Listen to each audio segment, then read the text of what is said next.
کچھ بھی نہ سہی ضبط کی تضحیق تو ہے نا، پوچھے جو کوئی ہم سے کہ سب ٹھیک تو ہے نا، واہ واہ، کچھ بھی نہ سہی ضبط کی تضحیق تو بہت ہے اچھا، نا، بہت اچھا۔ پوچھے جو کوئی ہم سے کہ سب ٹھیک تو ہے نا، اور چھونے کی تمنا تھی مگر باز رہا میں، چھونے کی تمنا تھی مگر باز رہا میں، دی دل کو تسلی کہ وہ نزدیک تو ہے نا۔ بھائی واہ، بہت اچھا۔ اب میں خوش ہوا کہ میرے فین ہیں اور شعر پسند آئے، تو میں نے کہا جی خیر ہے آپ کو یہ شعر زیادہ پسند ہے؟ نہیں پسند والی بات نہیں، ہم نے ذرا مخالفین کو رگیدنا ہے کہ شعر سنا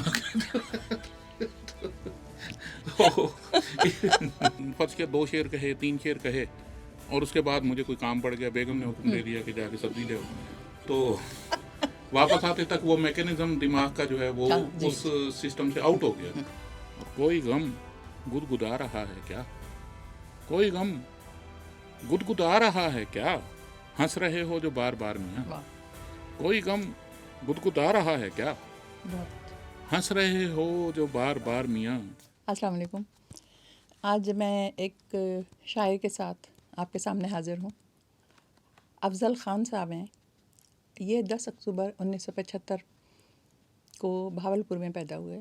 ان کی تمام تعلیم جو ہے وہ بھاولپور میں ہی ہوئی، ابتدائی تعلیم بھی، باقی بھی یہ بھاولپور میں ہی سیٹل تھے، اور اب یہ اسلام آباد میں NHA میں جاب کر رہے ہیں اور اسلام آباد میں ہی مقیم ہیں۔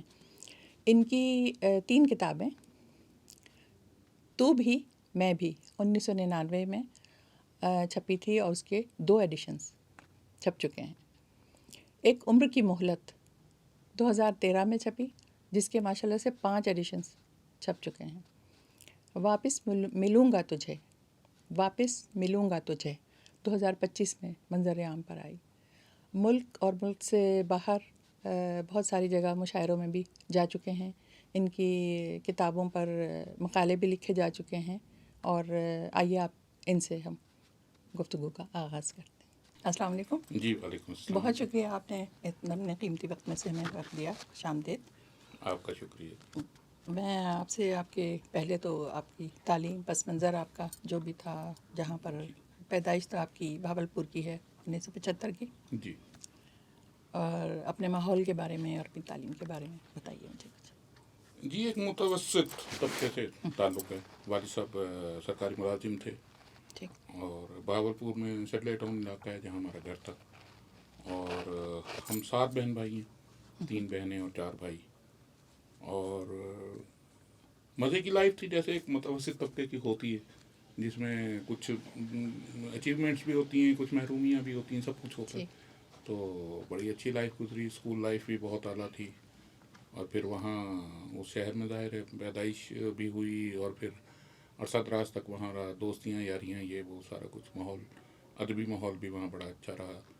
ہر لحاظ سے میں سمجھتا ہوں کہ بہاولپور نے میری ادبی تربیت کرنے میں بھی اور ویسے بھی رہن سہن کے حوالے سے بھی بہاولپور کا۔ ادب کا ماحول کیسا تھا آپ کی فیملی میں، خاندان میں؟ کوئی کسی کا ہے ادب سے کوئی تعلق؟ نہیں، وہ 100 پشت ہے پیشہ یا باغ سپاہگری تو نہیں تھی، لیکن یہ ہے کہ ادب کے حوالے سے کوئی ایسا سلسلہ نہیں تھا ہمارے خاندان میں، بلکہ مخالفت ضرور تھی، کیونکہ میں نے شعر کہنا شروع کر دیا تھا جب میں 8ویں جماعت میں تھا، تو کہیں ابا کو پتہ لگ گیا۔